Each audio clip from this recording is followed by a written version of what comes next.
So last week, my video expose on Nestle and their horrible, disturbing practices in Malaysia that are leading to obesity went viral. And about 1 million people watched the video. Some 17,000 people, mostly in Malaysia, shared it on their Facebook, and Nestle actually responded. Now that prompted me to do some further digging into what Nestle is doing, and what I found is disturbing. That's what I'm going to talk about in this video. See, Nestle says that their drink Milo is a health drink. They run ads telling kids to drink Milo every single day. They say that Milo gives you energy. What they don't say is that Milo actually makes you fat, that no real athlete would put this in their body, and that energy comes from sugar spikes. This is milk, and this is actually Nestle milk. So see, Nestle, I don't dislike all your products. Your milk is actually pretty good. I wish you would stick to milk rather than coming up with useless crap like Nesquik and Milo. Now, most kids in America and Europe drink milk because we know that milk can have a good effect on kids. Milk has natural sugars, lactose. It's a natural sugar. Nestle gets parents in Asia and the developing world to add this crap to milk, Milo. So Nestle's press release says they try to put 6 grams of sugar in a glass of Milo. Not true. At the back of a Milo tin in Malaysia, it actually says add 3 teaspoons of Milo. 3 teaspoons of Milo is roughly 9 grams of sugar.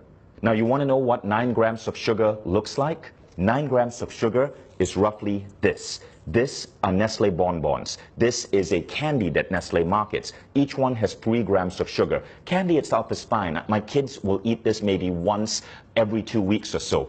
But Nestle's advertising is basically telling moms in Malaysia to add Milo to kids' milk, which is the equivalent of putting 1, 2, 3 bonbons in a glass of milk before sending that kid off to school. Now, what do you think that does to this kid's body, to this kid's cognitive functioning?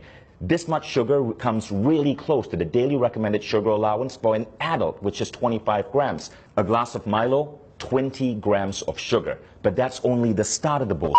Everybody in Malaysia knows that most Malaysians don't just drink Milo with milk. They often take Milo powder and add this to it. This is sweetened condensed milk. In Malaysia, because of Nestle's marketing that says Milo is healthy, people feel it's justified to add sweetened condensed milk on top of their Milo, creating what is in fact a sugar bomb with up to 40 grams of sugar into a child in the morning before sending them to school.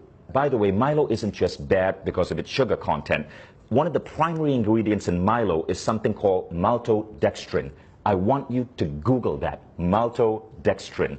This is what Nestle is having us put into the bodies of Malaysian children. Now, if you think Nestle is content with just screwing up kids' milk drinking habits in the developing world, think again. This is what a reader sent me from Australia. In Australia, the Nestle ads for Nesquik, their chocolate milk drink, says, make ordinary milk into extraordinary. Ordinary milk is a nutrient-dense drink that's healthy for kids. But Nestle is getting kids to pour this crap called Nesquik into their milk. Now, you want to know the sugar content of Nesquik? Check this out.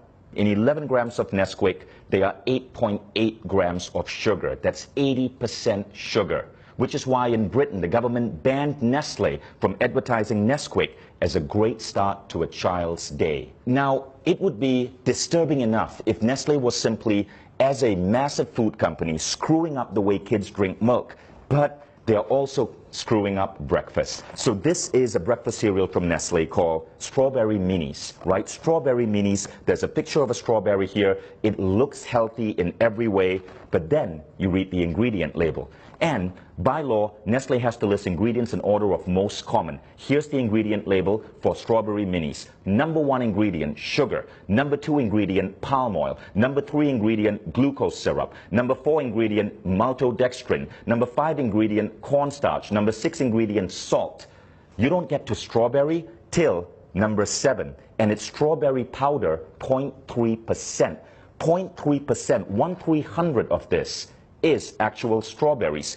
Nestle, why don't you be honest and just call this sugared maltodextrin minis? At least there'd be truth in your advertising.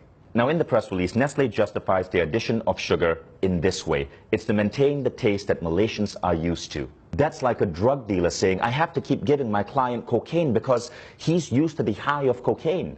which is an actual apt example because scientific studies are now showing that sugar is as addictive as cocaine. Consuming sugar produces effects similar to that of cocaine, altering mood, possibly through its ability to induce reward and pleasure, leading to the seeking out of sugar.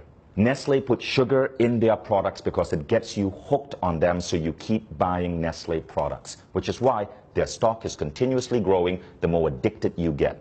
Nestle has successfully made Malaysia the world's highest per capita consumers of Milo. Nestle's mission and vision say this: to be the world's leading nutrition, health, and wellness company.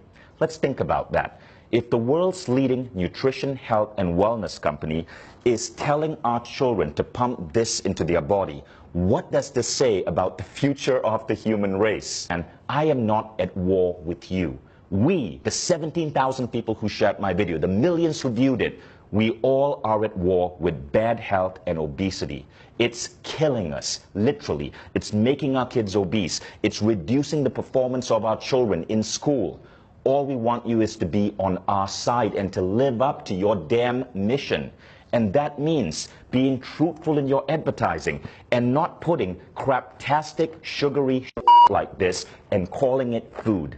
Now, Nestle has been in controversies before. There was the baby powder controversy. Millions of babies malnourished because Nestle convinced women in India and Africa to feed their babies Nestle baby powder rather than breast milk. There is the water controversy in the United States, where Nestle has become the world's biggest supplier of bottled water, and in many cases convincing people that they need to buy expensive plastic bottled water, which ultimately causes mass plastic pollution, huge greenhouse contribution, rather than drink the water from their tap, which in many places is actually clean. All of these controversies were exposed. Nestle had to change practices because people like you spoke up. People like you would not let a large corporation get away with the lies, which is why I really appreciate you guys who shared that last video. There was something Nestle said in that press release that I really liked, and we got to give them credit for.